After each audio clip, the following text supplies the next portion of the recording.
estamos en la 7ª conferencia, el COVID-19 en América Latina, un espejo de las inequidades sociales, ecológicas y de género. Nos acompaña el doctor Luis Alan Kunzle, quien es docente e investigador de la Universidad Federal do Paraná y además profesor del doctorado en Salud Colectiva, Ambiente y Sociedad de la Universidad Andina Simón Bolívar.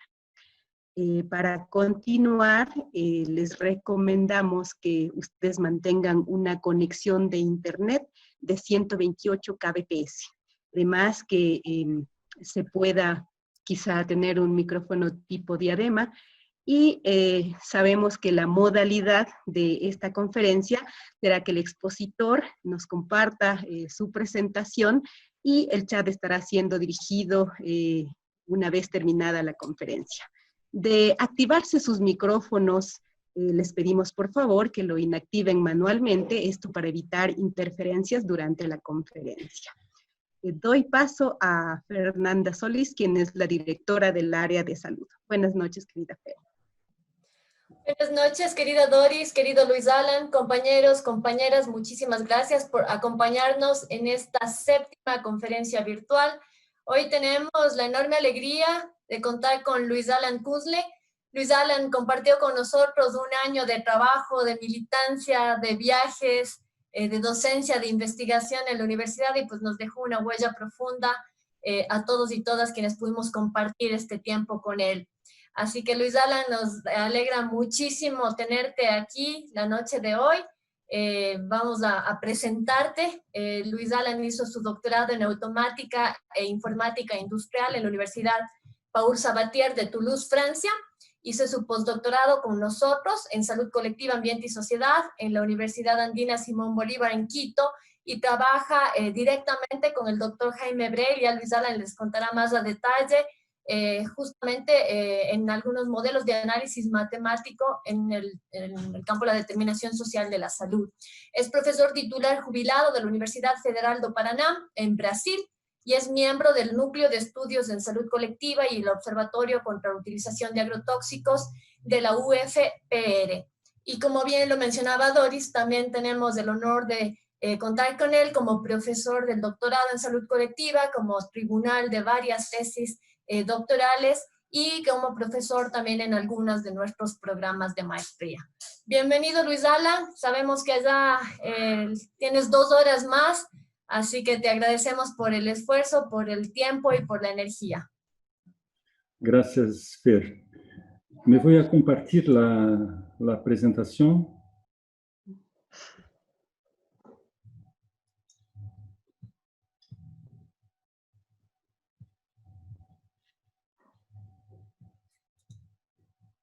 Só um minuto. Aqui está.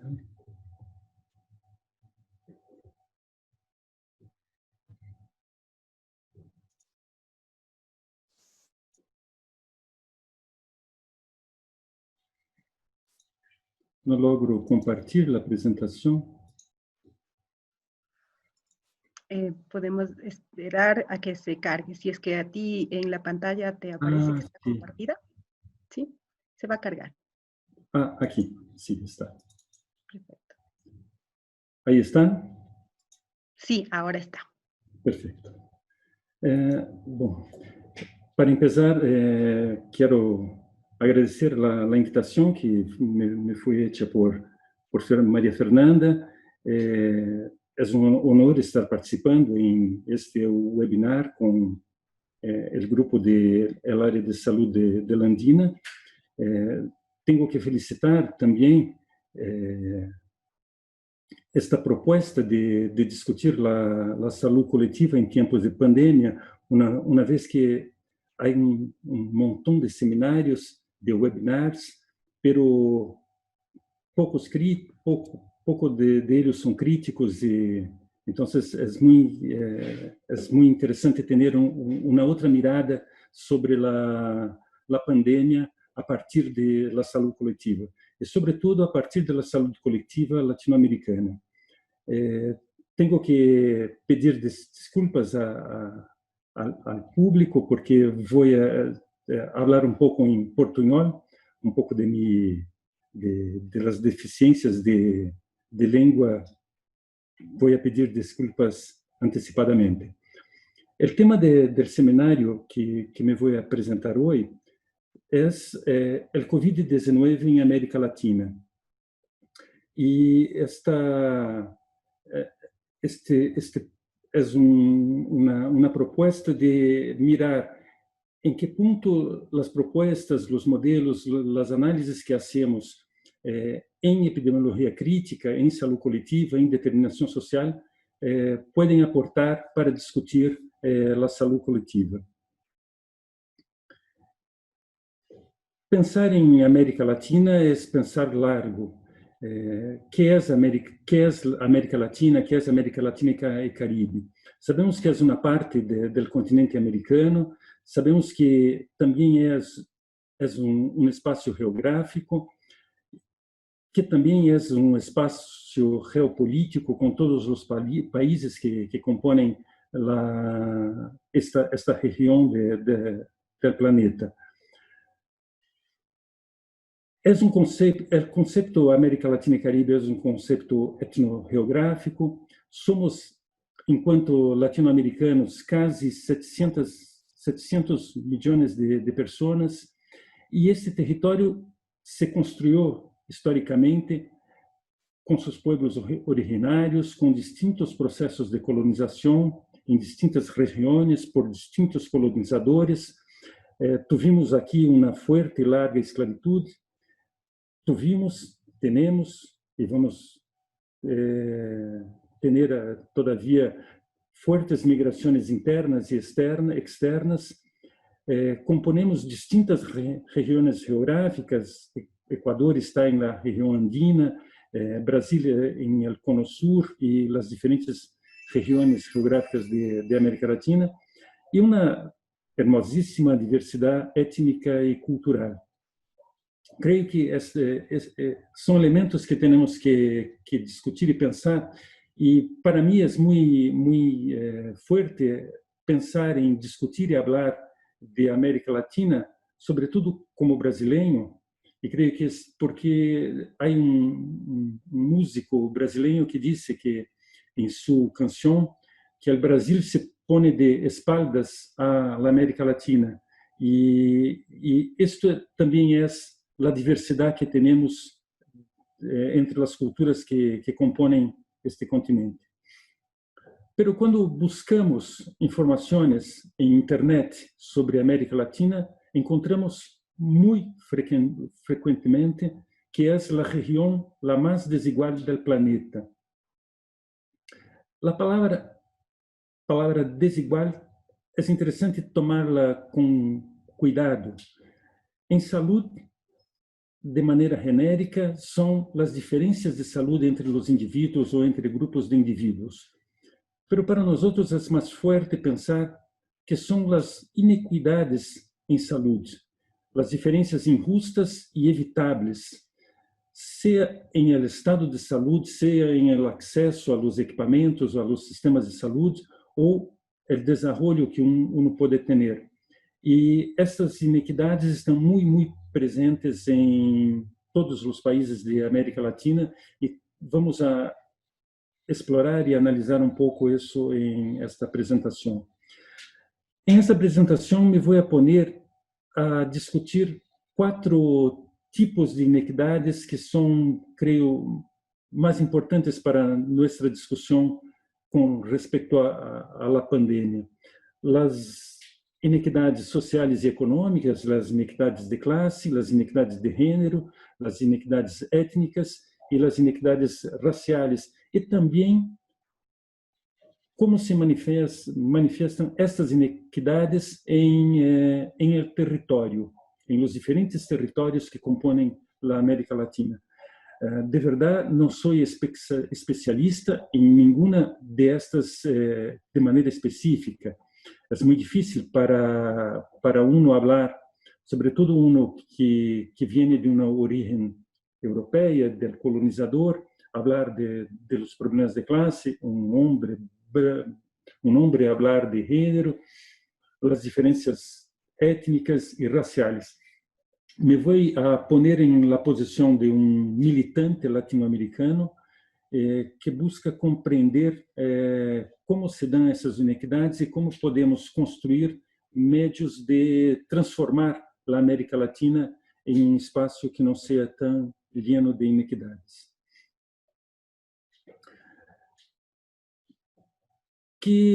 Como podemos dar exemplos de inequidades em América Latina? Um exemplo claro, uma mulher de um bairro pobre de Santiago tem uma esperança de vida 18 anos menor, mais pequena que outra em uma zona rica da mesma cidade.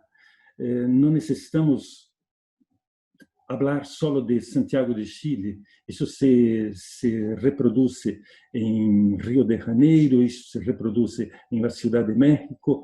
Então, essa é uma característica muito forte das distâncias sociais em América Latina são muito largas. A cor da pele, a etnia também. Os indígenas, os afrodescendentes têm muito mais dificuldade para lograr trabalho, para concluir a escola.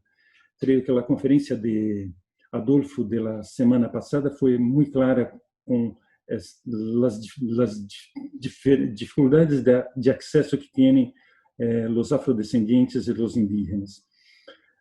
Também é a região do mundo que tem a mais grande desigualdade de ingressos. Por exemplo, o 10% mais rico concentra uma porção de ingressos mais grande que qualquer outra região, tem 37% dos ingressos. E o mesmo ocorre com os mais pobres.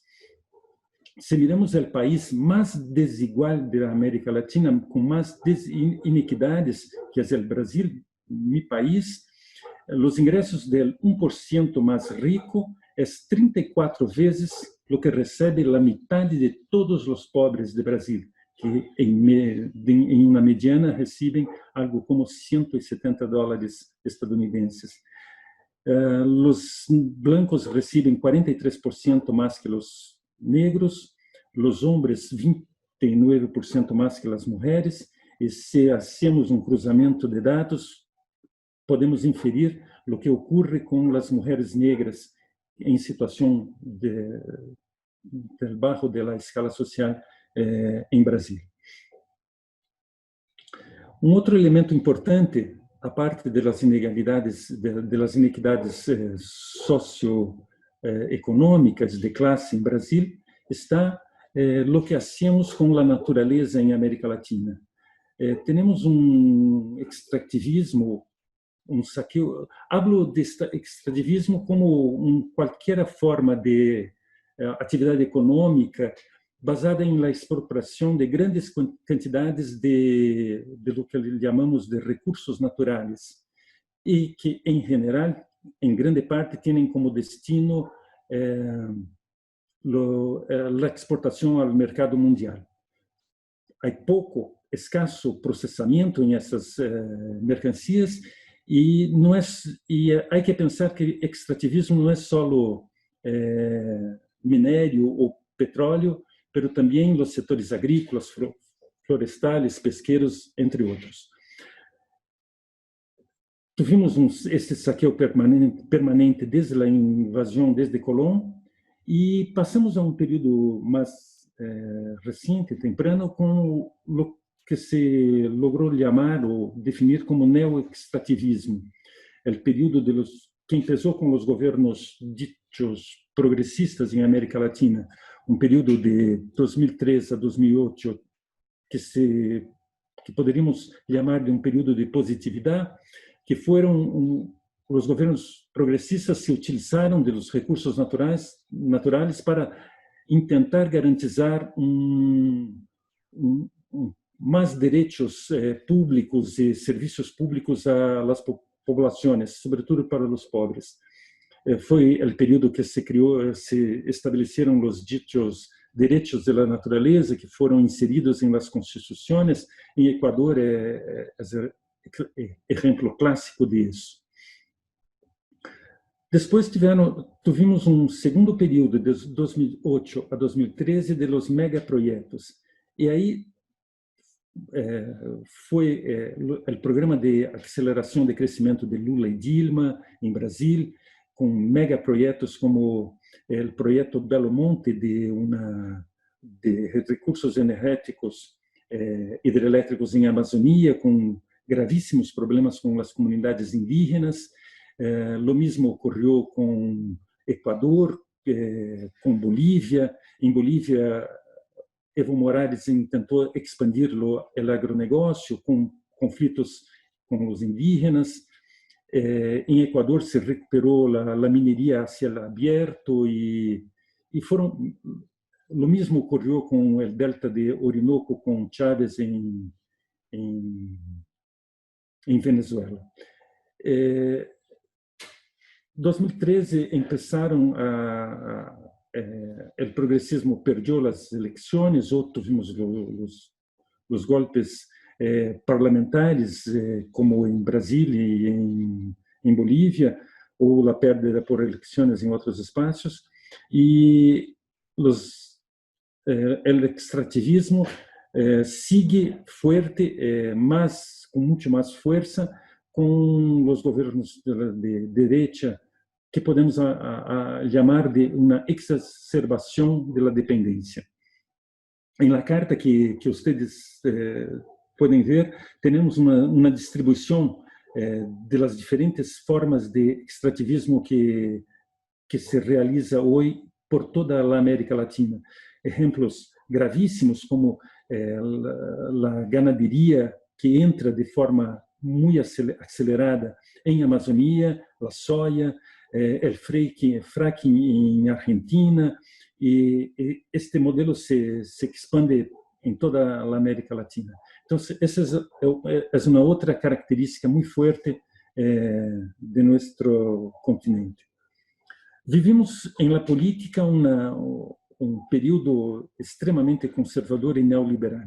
A direita, a extrema-direita, está em poder político em vários países, é muito conservadora nas costumbres e ultra neoliberal na economia. Temos exemplos de vários países, creio que entre os piores está mi país, o Brasil, mas há outros com leves diferenças.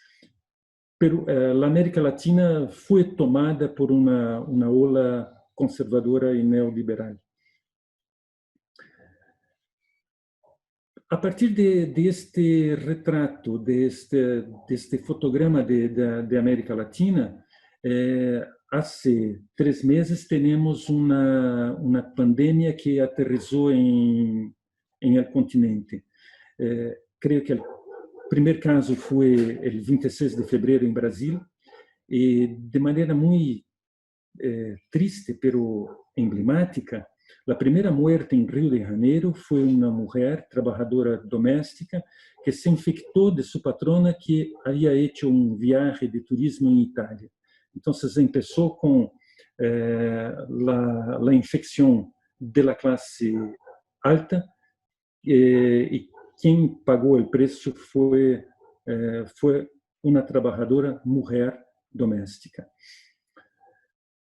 A relação mais forte que tivemos em el continente foi a polaridade entre quarentena e hambre e búsqueda por comida e infecção.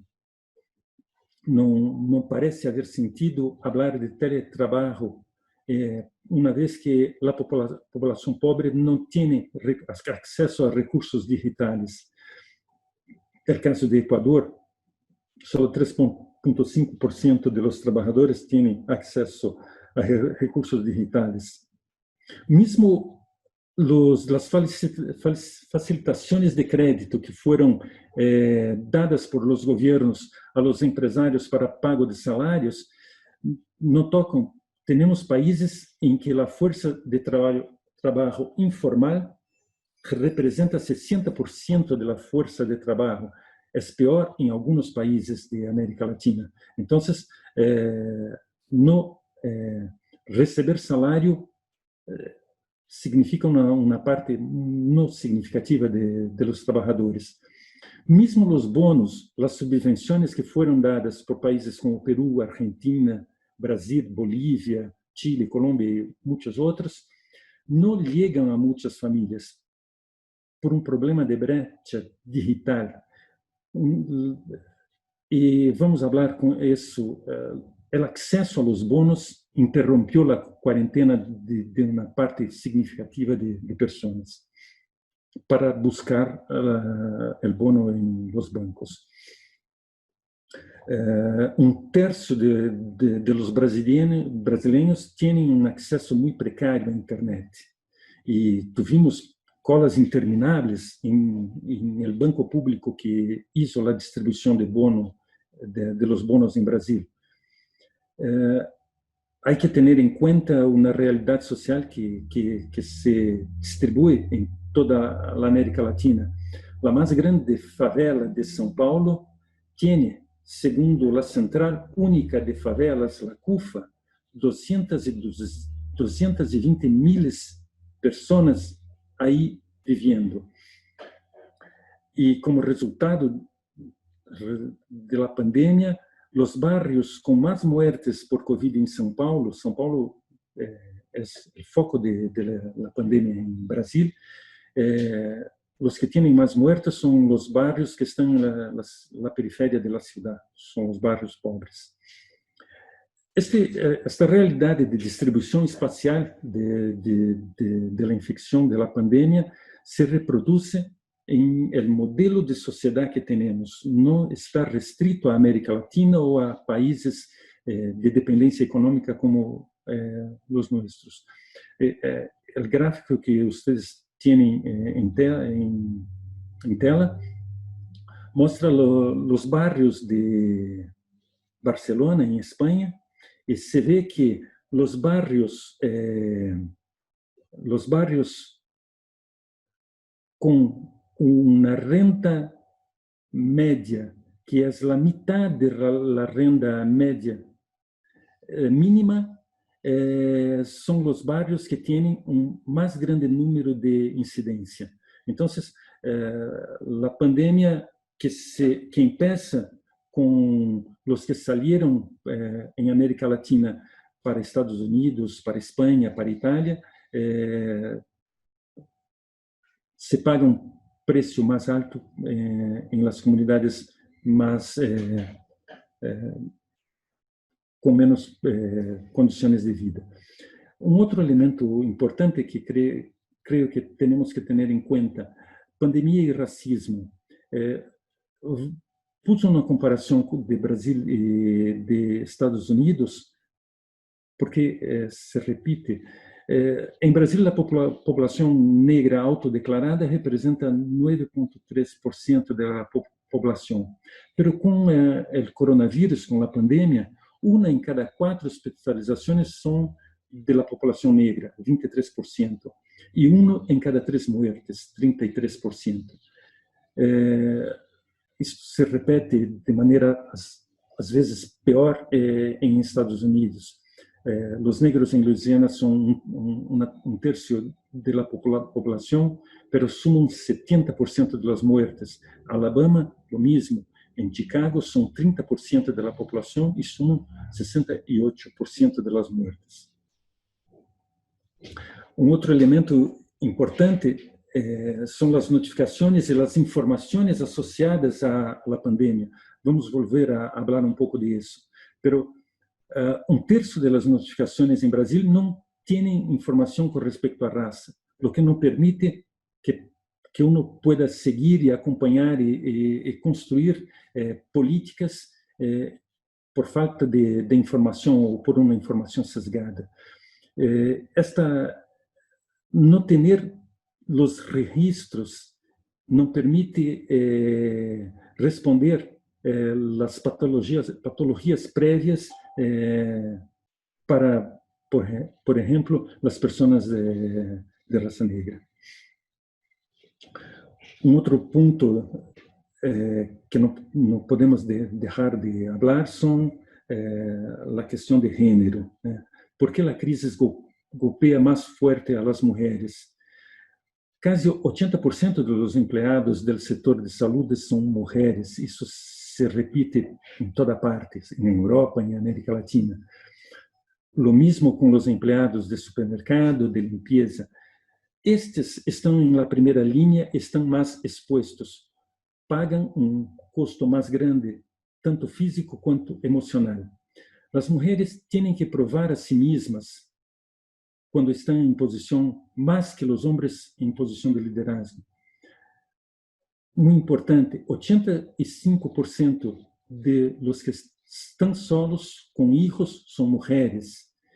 E há muitas mulheres que têm que cuidar de los niños porque o homem ganha mais. São também muito afetadas por el trabalho de cuidados não remunerados, sobretudo em tempos de crise. A redução da atividade econômica afeta em primeira instância as mulheres, as trabalhadoras informais. Este é um dado oficial, mas 92% das pessoas que trabalham na informalidade em México são mulheres. E toca também com a migração irregular. Lo que mais temos que discutir é a violência contra as mulheres em os hogares. Então, em promédio, 1 de cada 3 mulheres ha padecido de violência física ou sexual em seus hogares. Em Peru, após 8 semanas de confinamento, se registraram 12 feminicídios, 226 violações, pelas quais 132 com ninhas. Durante o confinamento, se tem, por exemplo, que em Peru, 60% dos feminicídios ocorrem em el hogar.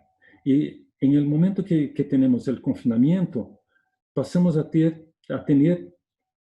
uma aumentação desses casos.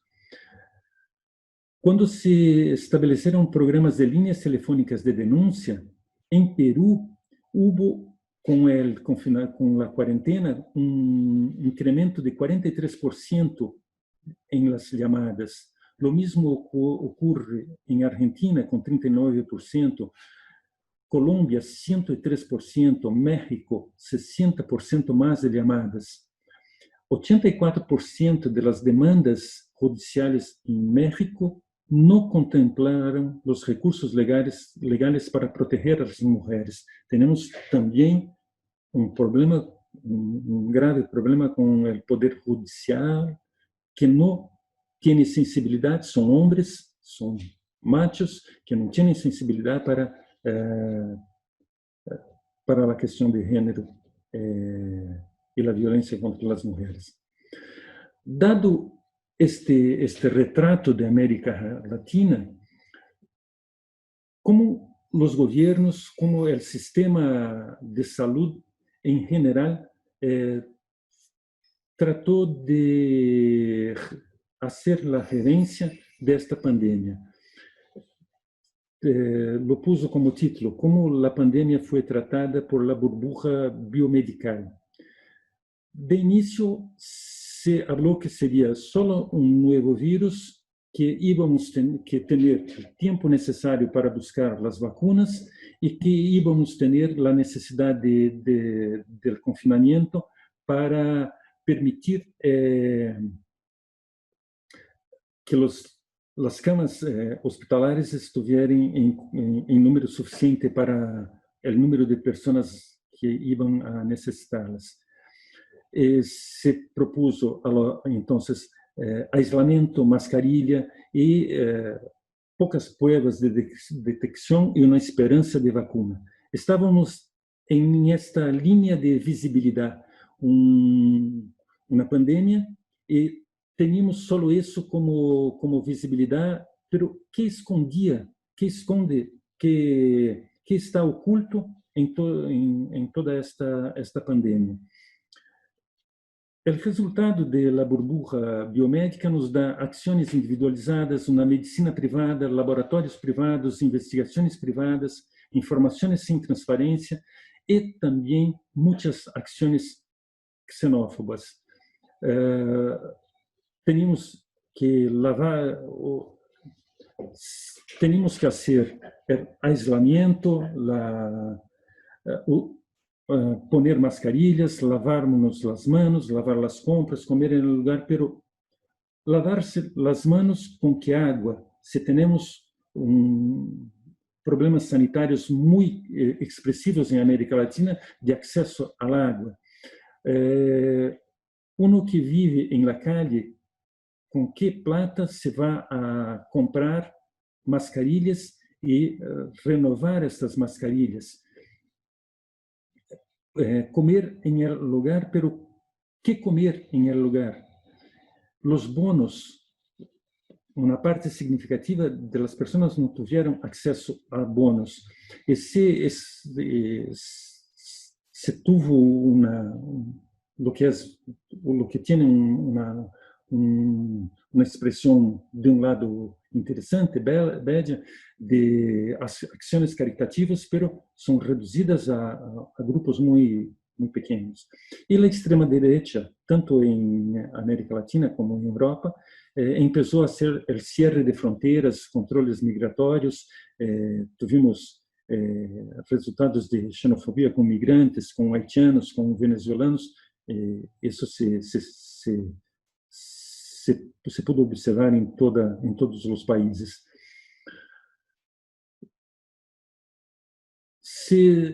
Temos que proponer e estudar uma proposta integradora. E a proposta integradora está vinculada com a saúde coletiva. Pensar que os fenômenos de saúde se produzem, se observam e se tratam em la comunidade ou em la sociedade, que há que construir ações coletivas sobre os processos sociais de reparação, prevenção e promoção coletiva. E buscar identificar os processos de determinação, de reprodução social para construir processos de integradores de superação desta realidade em América Latina. Temos que cambiar a maneira como miramos as relações entre o social e o biológico. O social está subsumido, o biológico está subsumido a relações sociais em que estamos sumergidos. Para tanto, vou recuperar o modelo de Jaime Breil. Jaime utilizou este modelo em la primeira apresentação de los webinários.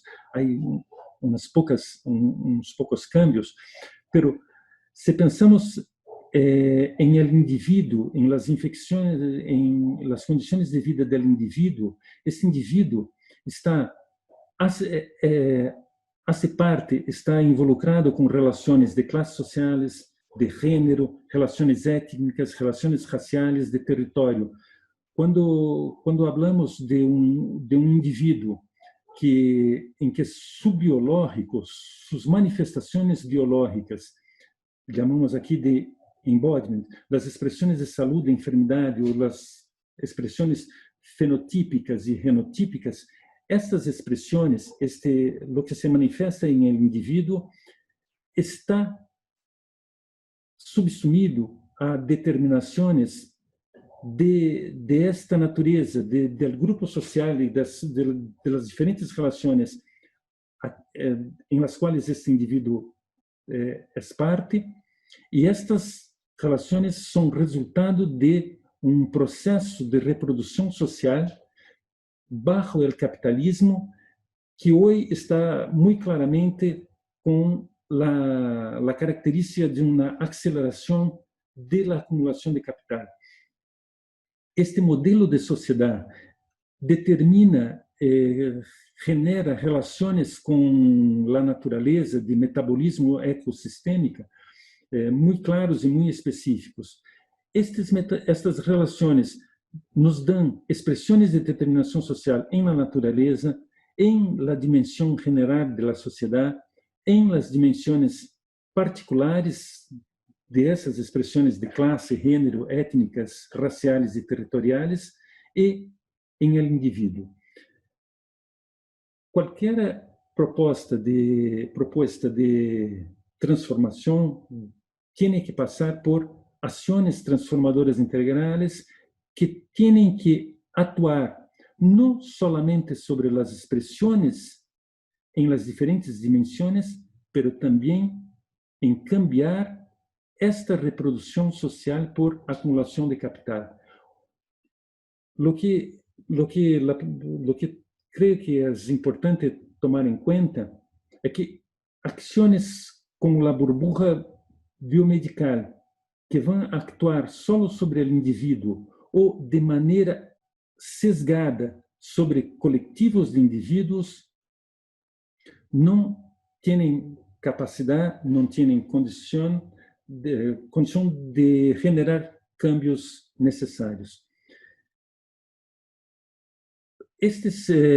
Una vez que identificamos y tenemos que establecer métodos, estruturas metodológicas de trabajo para entender cómo se dan las relaciones entre las clases sociales bajo un modelo de sociedad, estas relaciones de subsunción y autonomía relativa, las relaciones de un modo de vida de un colectivo y los estilos de vida de los individuos que hacen parte de este colectivo, las relaciones de subsunción y las autonomías que esses individuos tienen dentro del modo de vida de su colectivo, do grupo de pertenencia,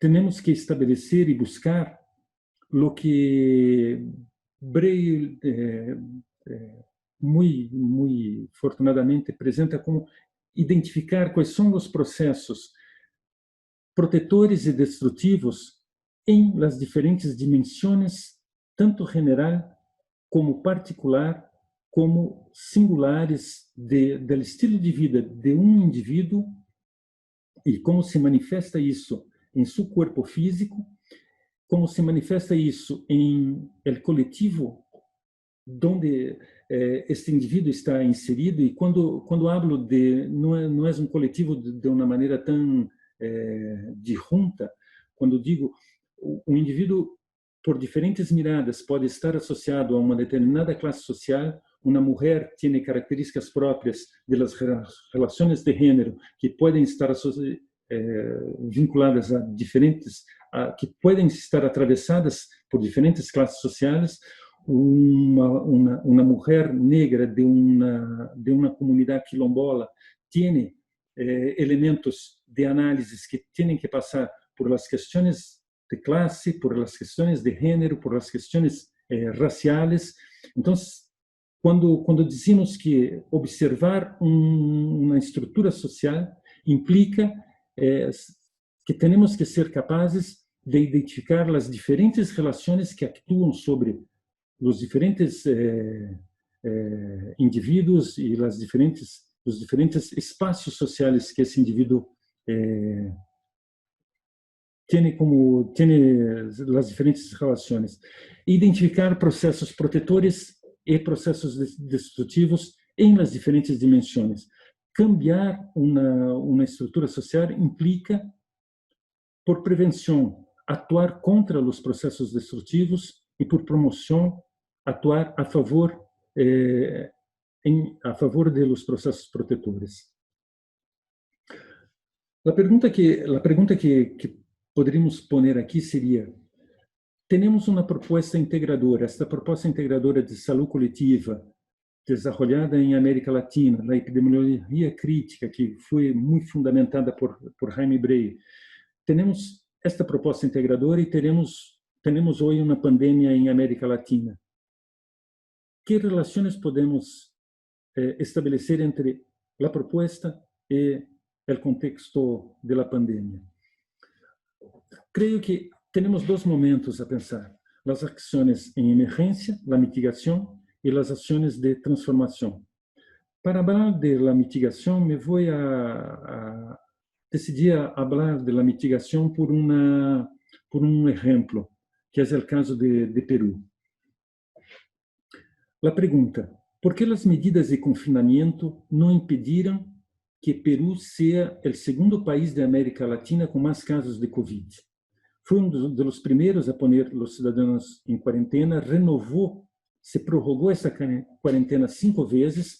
A população, em geral, aprueba la gestión que el gobierno peruano está haciendo de la pandemia, pero hasta ayer Perú tenía casi 136 mil casos de COVID y 3.993 muertos. Entonces, Perú es un caso que tenemos que entender. Pero para entender por qué no contiene el brote Perú, primero, la informalidad.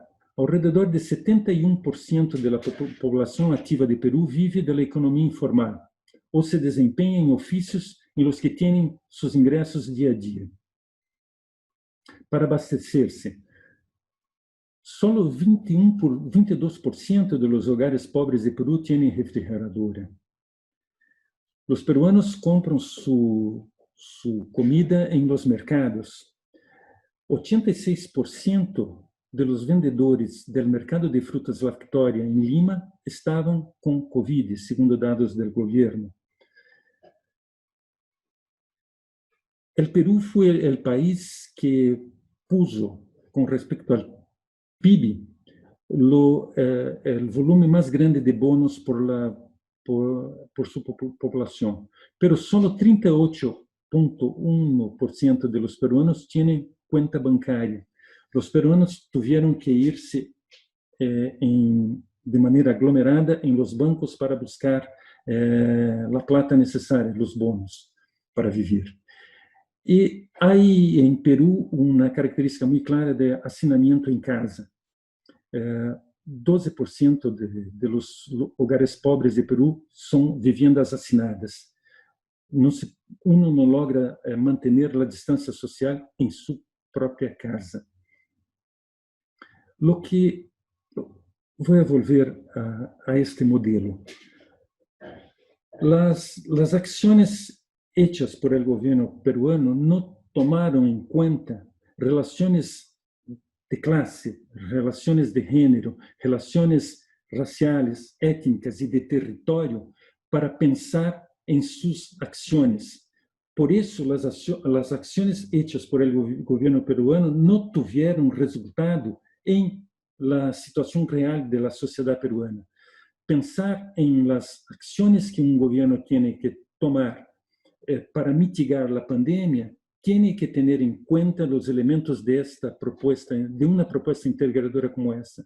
Tenemos que pensar que las decisiones horizontales, completamente horizontales, que los gobiernos pusieron en práctica, no pueden ser horizontales porque tienen que tener en cuenta las inegalidades existentes en las sociedades latinoamericanas. Es un elemento, creo que, importante para tener en cuenta. La percepción que las personas tienen de las acciones centralizadoras de los gobiernos sin una participación de los colectivos genera una dificultad muy grande de comprensión de esas mismas acciones. Entonces, este creo que explica una parte de los problemas que se presentaron en Perú. Un otro elemento que está muy claro: casi todas las acciones tomadas por los gobiernos tenían en cuenta la clase mediana del país. Si vamos a pensar en las medidas de reducción del confinamiento, del aislamiento, se utiliza una curva mediana del país, pero esta curva mediana está sesgada. ¿Sesgada por qué? Porque no tiene en cuenta las relaciones, por ejemplo, de clase. Los primeros infectados fueron los ricos, porque estaban en Estados Unidos, en Italia, en España, en sus vacaciones. Estos salieron más temprano de las curvas, pero cuando los pobres sufrieron las infecciones, la mediana hace con que las decisiones no esperan cómo se propaga la infección y cómo se propaga los casos de las clases pobres, y hay una tendencia muy fuerte de Una vez que los ricos se sienten seguros, quieren sus empleados trabajando. Entonces, las políticas que no tienen en cuenta esos elementos son políticas destinadas a não ter resultados efetivos com a população. Para pensar em transformar a sociedade em um pós-Covid, há elementos importantes que temos que tomar em conta. A partir dos elementos do modelo conceptual de la epidemiologia crítica, a partir de los procesos críticos, en el modelo de Jaime está muy claro el desarrollo de una matriz de procesos críticos. Esta matriz que fue en las tesis doctorales que uno puede acceder a partir de la base de datos de la Universidad Andina, hay diferentes aplicaciones y diferentes matrices construidas com as populações indígenas, com os afetados com o petróleo, com os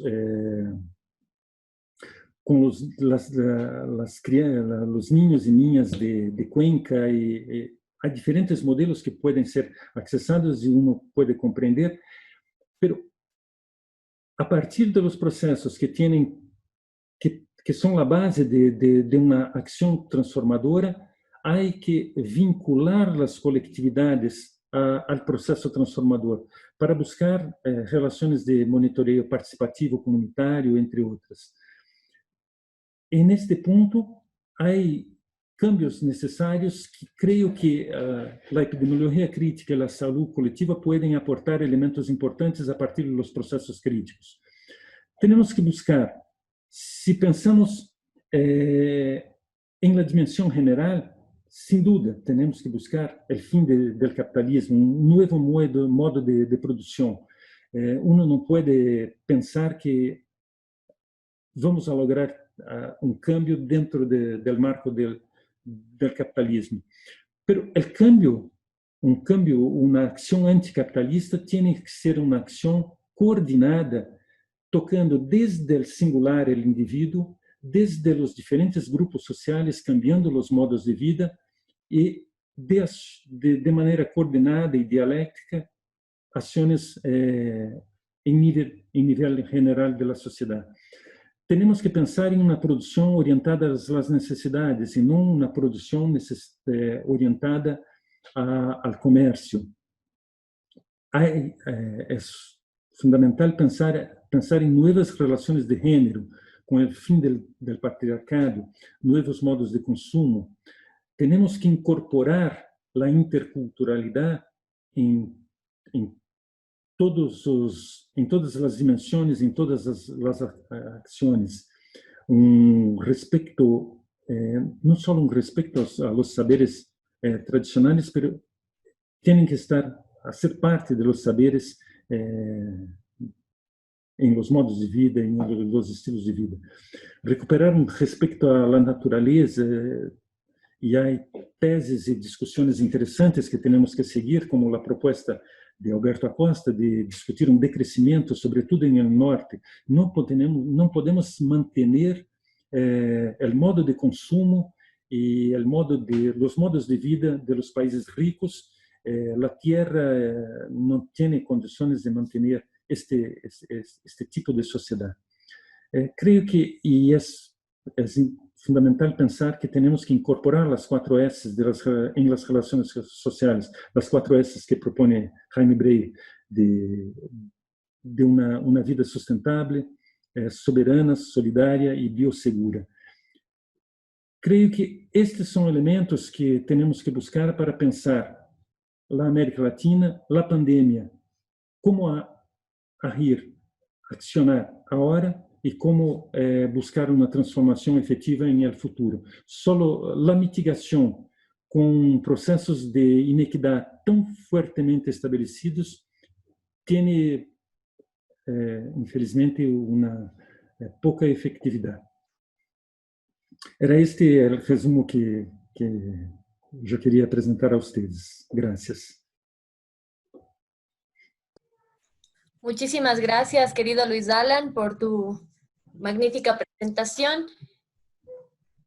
Vamos ahora a pasar a las preguntas. Tenemos aquí algunas preguntas al margen. Les recordamos a todos y todas que pueden poner sus preguntas en el chat y que nosotros iremos transmitiéndolas a Luis Alan. La primera es de Daniel Wappenstein. Dice Luis Alan, gracias por la propuesta, hablaste de militancia latinoamericana, ¿cómo volver a militar desde los espacios progresistas cuando parece que en este mundo globalizado el progresismo solo se cataloga como corrupto y tenemos una fuerte regresión al pensamiento casi de derecha feudal que retomó fuerzas a expensas del supuesto fracaso absoluto del progresismo? Fernando Solís Carrión, por favor, coméntenos sobre lo que el MST propone frente al COVID-19. Daniel Wappenstein, en la propuesta integrativa que presentaste, ¿cómo encaja la cosmovisión? Bueno, saludos desde Perú y desde el organismo Hipólito Unzae. Plantea Perú, sus estructuras de poder decidieron hacer un país maquila con macroeconomía buena y microeconomía desastrosa. De Andrea Becerra, increíble que las estadísticas de brechas sociales existentes, particularmente en Chile, que han sido ampliamente difundidas desde hace décadas, hoy resulten ajenas a quienes administran la salud en el gobierno. Hoy el ministro ha reconocido públicamente haber desconocido esta realidad. De Andrea Versosa, cómo poner fin al capitalismo en una sociedad con líderes capitalistas consumidora, cómo dar un giro a un sistema impuesto vertical que toma represalias contra el que quiere cambio. Y podrías profundizar el tema de inequidad de género, si bien aún como mujer y feminista lo sintió un tanto esencialista. Está bien. Las preguntas son difíciles, pero sí, creo que en América Latina hoy militar en los espacios progresistas es un peligro de muerte. Lo estamos viviendo en Brasil. En Brasil se está militarizando. Lo que decimos aquí es que lo que tenemos hoy son los grupos paramilitares que controlaban las milicias que controlaban las favelas, hoy controlan el gobierno federal, la presidencia de la República. Entonces, sí, militar en los espacios progresistas implica hoy buscar nuevas formas de militancia. Una parte de la militancia se quedó cerrada, pero poco a poco sale en las calles. Lo vimos esta semana y la semana pasada con los grupos en Ecuador, los grupos de mujeres, los grupos de estudiantes. En el sur de Brasil, que es la región más conservadora, se empezaron a tener los grupos antifascistas que salieron a la calle. Entonces, se busca conformar un nuevo espacio de lucha en América Latina. Creo que ese es un elemento importante. Creo que también estamos empezando a hacer una reflexión de cómo se dio el periodo de los gobiernos dichos progresistas. La experiencia que esta es mi visión política de Brasil, cuando lo que hicieron los gobiernos progresistas, sobre todo aquí, fue que disolvieron el movimiento social en el gobierno. Y perdimos una militancia muy fuerte que estaba solo involucrada en las acciones de gobierno. Recuperar las acciones de lucha y de crítica a partir del movimiento social, creo que es un proceso que está se realizando hoy en Brasil. Mismo el MST, que fue la segunda pregunta, el MST pasó un tiempo muy largo reestructurando su proceso de discusión en función del golpe de Estado en el gobierno de Dilma Rousseff. Entonces, lo que el MST hoy está, de una parte, com uma dificuldade muito grande de volver a ser as ocupações de terra, porque temos um governo de extrema direita militarizado. Então, os militares tomaram o governo e é um governo que está promovendo as ocupações de los garimpeiros, as ocupações ilegais em Amazônia, as queimadas em Amazônia se mantiveram durante todo o período de confinamento em Brasil. Então, o que hizo o MST foi um período de estruturação de los assentamentos, foi também o período em que a Escola Nacional Florestan Fernandes, a universidade que o MST construiu, está fazendo processos muito fortes de formação de seus quadros. Então, é um período de reflexão, creio que para tomar força e recuperar o movimento social. O que tivemos em Brasil foi que, se por um lado o MST teve que retirar-se para preservar a vida de seus membros, foi o período que o movimento de los trabalhadores sem teto, o MTST, tomou a frente. Então, as ocupações urbanas foram mais fortes que as ocupações rurais em Brasília em último período. Então, temos o movimento de sem teto muito forte. Esta proposta de Jaime Breil, que está muito bem estruturada em os escritos de Breil sobre a epidemiologia crítica, propõe uma nova epistemologia. Há cambio quando se habla de cosmovisão. A ideia é não só quando eu falava, por exemplo, de la dimensão particular. Eu digo que a dimensão particular não se restringe, não está restrita a uma visão classista. Quero dizer, quando temos um problema de estudo ou uma realidade como a pandemia, há que mirar um determinado grupo social ou estudar um determinado problema de investigação a partir de todas as diferentes relações que podem tocar este grupo, que são as relações de classe, de gênero, étnicas, raciais e territoriais. Quando me vou a poner a estudar, por exemplo, o problema de los feminicídios, o problema de gênero se torna um problema fundamental que, sem dúvida, vai estar atravessado por questões de classe, mas está fortemente involucrado com questões de gênero. Quando me vou a estudar uma população, um grupo de... me escapou, os grupos quilombolas, em este caso, as relações raciais e de território são muito, muito fortes. Eles estão muito vinculados a seu território, a suas relações raciais. E neste ponto, as diferentes relações têm que ser tomadas em conta. Então, em esses elementos, uma discussão que creio que é importante é a ciência que entra em esse ponto não é a ciência dura e crítica, por exemplo, das matemáticas.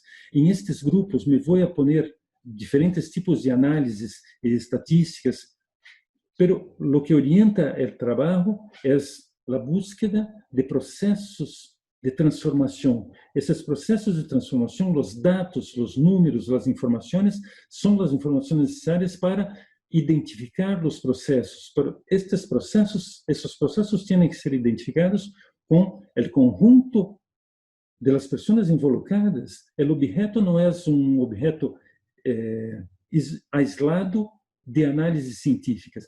Então, há que cambiar tudo isso e há que incorporar, e creio que a conferência de Adolfo na semana passada, quando diz, para pensar em uma transformação em uma comunidade indígena, tienes que compreender a cosmovisão la visión del mundo, las relaciones de este grupo. Es con este grupo que me voy a construir los procesos protectores y me voy a buscar destruir los procesos destructivos, disminuir los procesos destructivos, pero a partir de la realidad de este grupo. Lo que cambia la manera como miramos, como estudiamos y como hacemos ciencia dentro de un proceso de transformación con esa mirada. El cuarto punto, que hablaba del desconocimiento del gobierno chileno. No solo del desconocimiento, pero tenemos un problema muy grave para pensar en las acciones con las comunidades, las acciones, por ejemplo, en la pandemia. Los dados que tenemos, cuando tenemos los dados, cuando los dados no son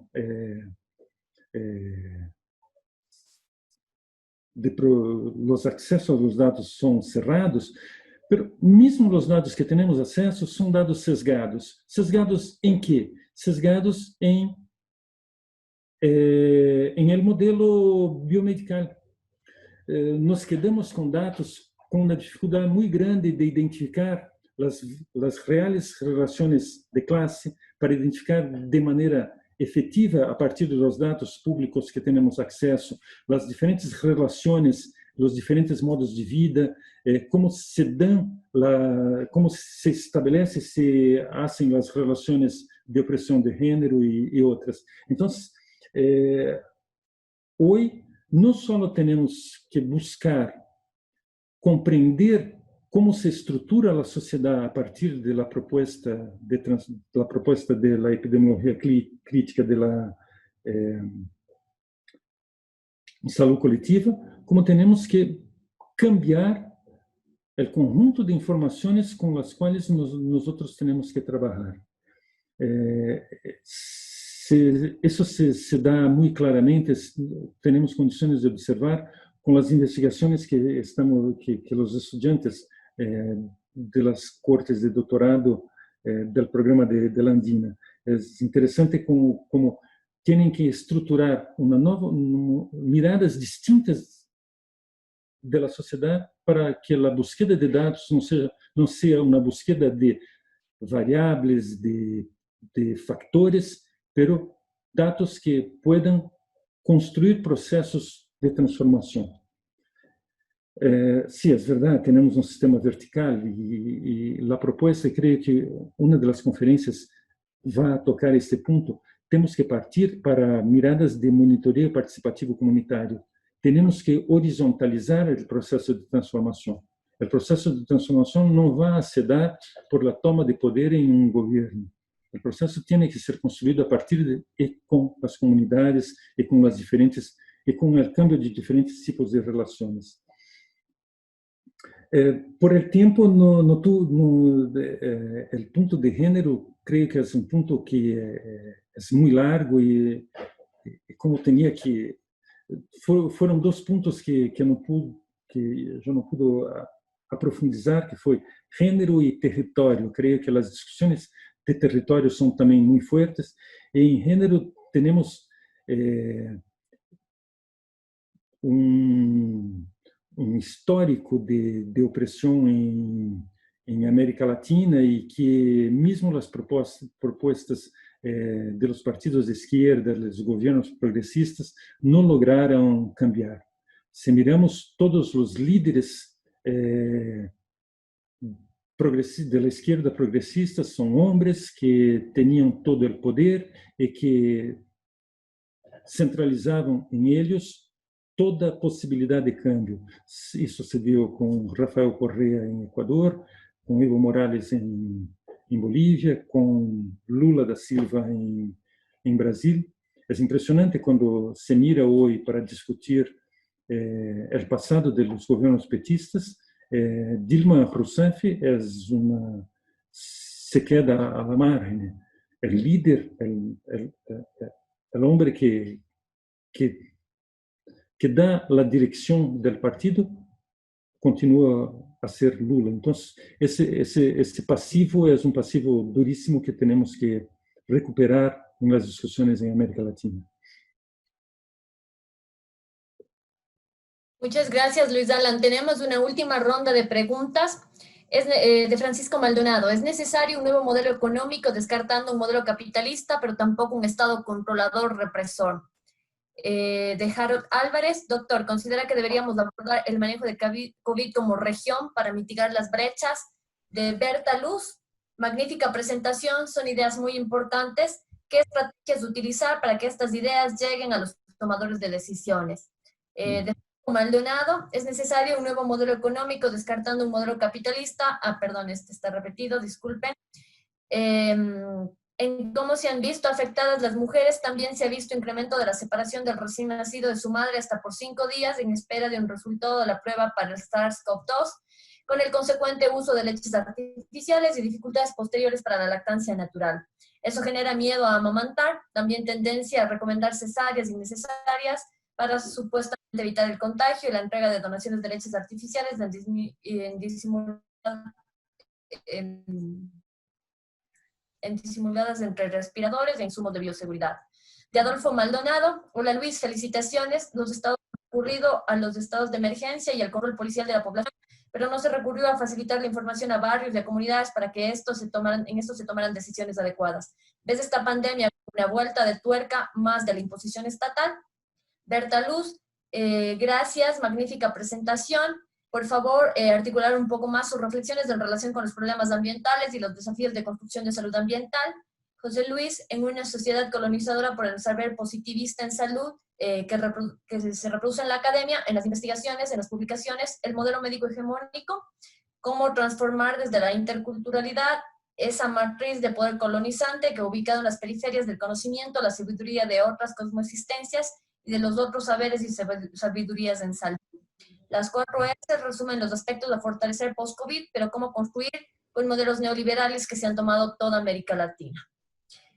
De Luis, la pandemia de la COVID-19 es el resultado del maltrato y de la violencia hacia la Pachamama a lo largo de la historia. De Ivonne Pérez, ¿cómo se explica que en Venezuela, como un país de más de 300 millones de habitantes, haya hasta 1.200 contagios y una cifra muy baja de muertes? De José Antonio Jerónimo Montes, para todos los panelistas. Saludos, ¿tiene alguna opinión de lo que está sucediendo en México respecto al no endeudamiento del país y el enfoque de ayuda a los pobres? Gina Alonso, ¿es posible un gobierno que permita transformar la sociedad después de la crisis sanitaria? ¿Qué hacer como sociedad para cambiar esta realidad social? De Navi Morales, cuando hablan de los datos desde la visión medicalizada, me hace pensar en la diferencia en cómo se han llevado las decisiones en la pandemia por COVID-19. En mi país, Venezuela, cada día se da información frente a los medios de comunicación y es transmitida en vivo, en la que se han mencionado detalles del tipo de sexo, edad, zona en la que vive y cómo se cree que se contagiaron y el estado de salud. Cada día para cada caso nuevo que se diagnostica. Luego de esto se dan las cifras generales de contagios, fallecidos, etc. Finalmente, se podría proponer una profundización de la perspectiva territorial y de género para una próxima ponencia. Sí, tal como Luis Alan lo planteaba, bueno, el tema del territorio creo que lo trabajó bastante Adolfo en la presentación de la semana anterior, la voy a trabajar también yo en la presentación de monitoreo comunitario participativo y el mundo post-COVID, pensar los retos de la salud colectiva, de la academia, de las organizaciones sociales, desde una visión de ecología política y geografía crítica, y el tema de género se van a tratar también en 2 de las ponencias finales. Luis Alan, son muchas preguntas, no sé, a las que puedas y creas que podamos trabajar en estos minutos que nos quedan. Está bien, gracias María Fernanda. Sí, creo que tenemos que buscar un nuevo modelo económico, sin duda, porque perdón, me cayó. Sí, tenemos que buscar qué modelo económico. Creo que este modelo tiene que ser construido a partir de la sociedad. No vamos a tener un modelo económico, una solución pronta, lista, que basta aplicarla. Creo que tiene que ser construida. Pero tiene que ser anticapitalista, en el sentido que tenemos que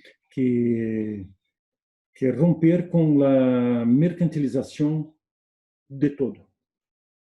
Que estamos em um modelo em que todo se mercantiliza, todo está mercantilizado e a natureza também. Então, nesse ponto, isso está muito relacionado com as questões ambientais. Há que ter em conta, passamos um certo tempo com uma ilusão que durou muito pouco tempo, que a pandemia vai cambiar as coisas. Não, a pandemia não vai cambiar nada.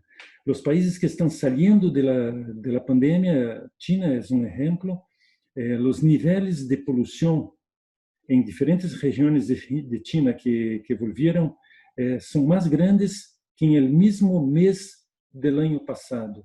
Então, não, o capitalismo vem com uma carga muito forte para recuperar seu processo de acumulação. Lo que temos é, a partir de los grupos que actuaram em los processos de solidariedade, de sustentabilidade, que recuperar esses espaços. Creio que há pontos em los quais podemos ter como base. Primeiro, a economia local. Há que buscar os grupos de economia local e ir lo mais que podemos de los grandes conglomerados alimentares. Isso é um elemento que creio que há que buscar com os movimentos sociais esta ação. Sobre a questão de se os governos deveriam tomar em conta as regiões para as ações de Covid. Sim, para mim, os governos teriam que tomar em conta as relações de classe, de gênero, étnicas e raciais e de território, as ações generais tomadas de uma visão mediana, que foi uma visão de classe mediana, não lograram, tornaram a vida de los pobres muito mais difícil em uma pandemia. Então, sim, temos as ações tenderiam que tomar em conta os elementos da dimensão particular, sem dúvida.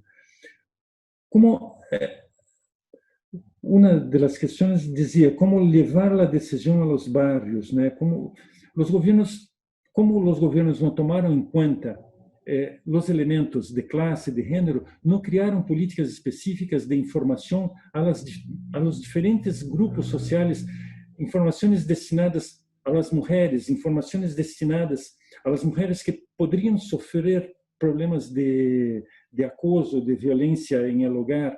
Não se criaram mecanismos para os diferentes grupos.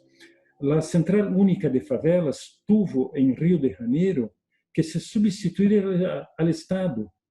A Central Única de Favelas tuvo que fazer compra de carros médicos, fazer contratação de personal de saúde, porque não tinham a presença do Estado.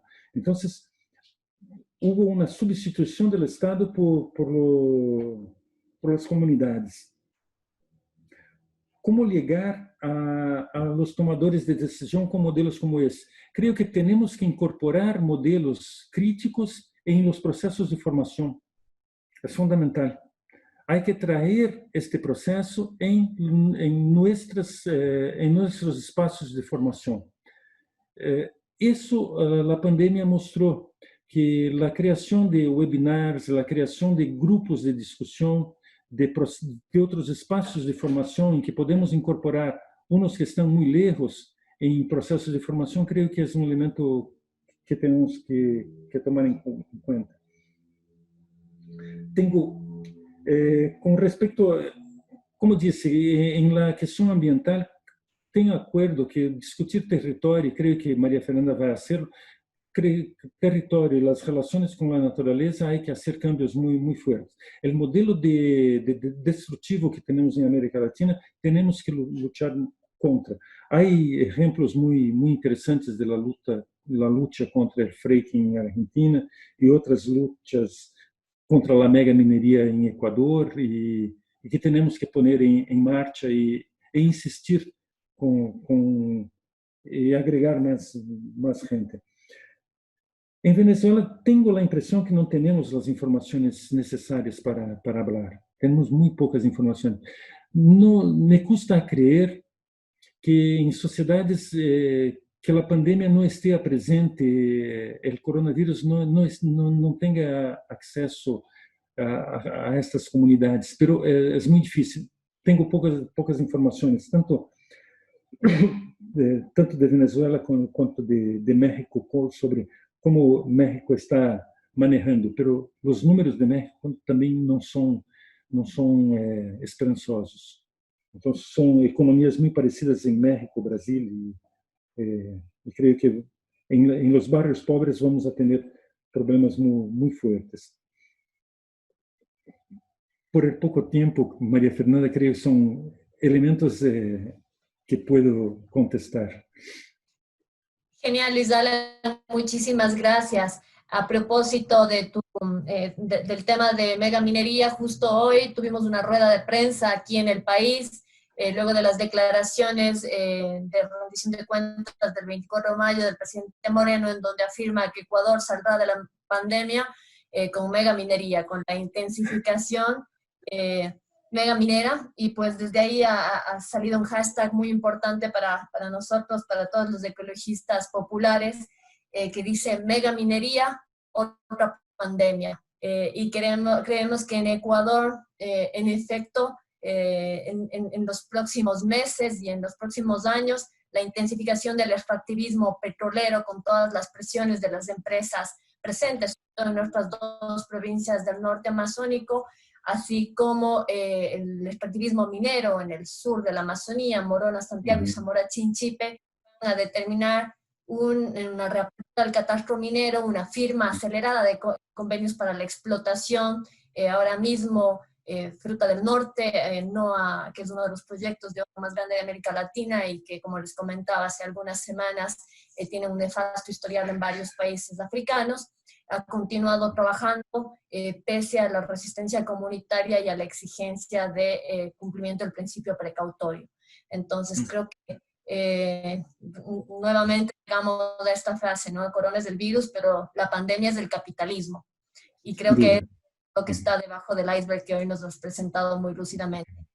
Queremos agradecerte, Luis Alan, muchísimo. Queremos agradecerles a todos y todas los presentes, los presentes. Queremos recordarles que todavía estamos en la mitad de los seminarios, e invitarles a continuar acompañándonos. Si nos podemos, por favor, poner la presentación para contarles del seminario de la conferencia virtual de la próxima semana. Recordarles que la Universidad Andina está ofertando programas con el 60% de su valor y ha diseñado un paquete especial que se llama Oferta Ecuador, en donde las distintas áreas académicas hemos hecho un esfuerzo importante para dar respuestas frente a esta crisis sociosanitaria, esta crisis civilizatoria, podríamos llamarla más que solo sociosanitaria, y entonces que desde el área de salud también estamos con estos programas académicos que ustedes pueden encontrar aquí y próximamente con los programas en fase de diseño y rediseño, la maestría de agroecología, la maestría en evaluación de impactos en salud colectiva y ambiente, la maestría en alimentación y salud colectiva, la maestría en salud del adolescente y juvenil. Y pasemos, por favor. Bueno, recordarles del repositorio en donde pueden encontrar ahora la Andina también en esta lucha por liberar y democratizar el conocimiento y el saber popular, ha liberado todos los libros publicados en coedición con la universidad, así que todos los libros están liberándose semanalmente y ustedes pueden accederlos al repositorio. Y por favor, la última diapositiva. Decirles que la próxima semana tendremos la presentación Comunicación Crítica Visual, su papel en la precaución, prevención y promoción epidemiológica. La va a presentar nuestra querida colega investigadora María José Breil. Ella es investigadora del área de salud y co-coordina el programa Andina Eco Saludable. Así que por favor les invitamos a no perderse esta importantísima presentación. Creemos que también la comunicación crítica es una disciplina y un campo esencial de análisis y discusión. ¿Qué papel ha tenido todo el tema de no solo los medios de comunicación, sino la comunicación crítica en todas sus expresiones. Eso de nuestra parte. No sé si Gaby tienen alguna indicación adicional. Luis Alan, agradecerte una vez más, agradecerles a todos los compañeros del área de salud, es posible estos eventos. Luchita, que ahora que nuestra compañera Silvita está un poquito enferma, nos ha dado una mano gigante haciendo la difusión ella sola.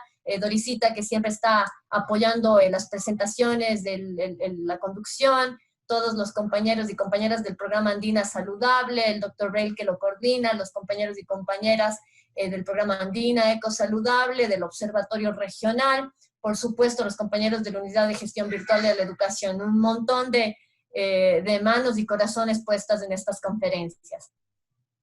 Sí, querida Fer, muchas gracias por esa referencia. De pronto, para cerrar, también es importante mencionar este último mensaje para Luis Alan, desde el doctor Jaime Braille, quien nos dice: agradezco a Luis Alan el haber resaltado el modelo de la epidemiología crítica que he propuesto. Lo que proponemos es que la epidemiología deje de ser la ciencia funcional del poder y pasar a ser una ciencia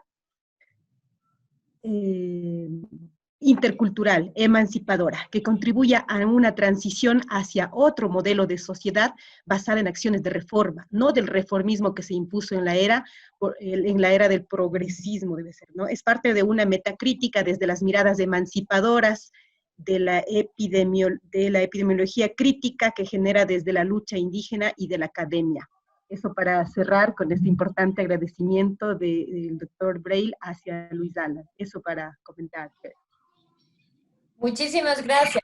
Gaby, querida, no sé si hay alguna indicación de su parte, encuestas. Sí, mi Fer, justamente eso, recordarles que en el chat hemos colocado la encuesta del evento, que es muy importante para nosotros porque así podemos recolectar otros temas de interés en donde podemos seguir desarrollando eventos. Les invitamos nuevamente a llenar esta encuesta.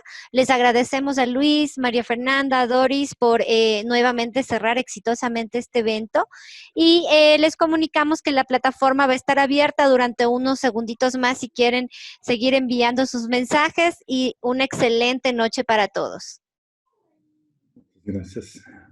Muchas gracias y saludos a todos los temas. Qué lindo verles, a las dos promociones del doctorado, a los compañeros del postdoctorado, a las compañeras de Argentina, de Mendoza, que siempre nos inspiran con su lucha en defensa del agua y en contra de la megaminería, y a todos y todas los corazones militantes que nos hemos encontrado en distintos momentos de la vida. Gracias, Luis Alan. Gracias a ustedes. Chao. Chao, gracias. Hasta pronto.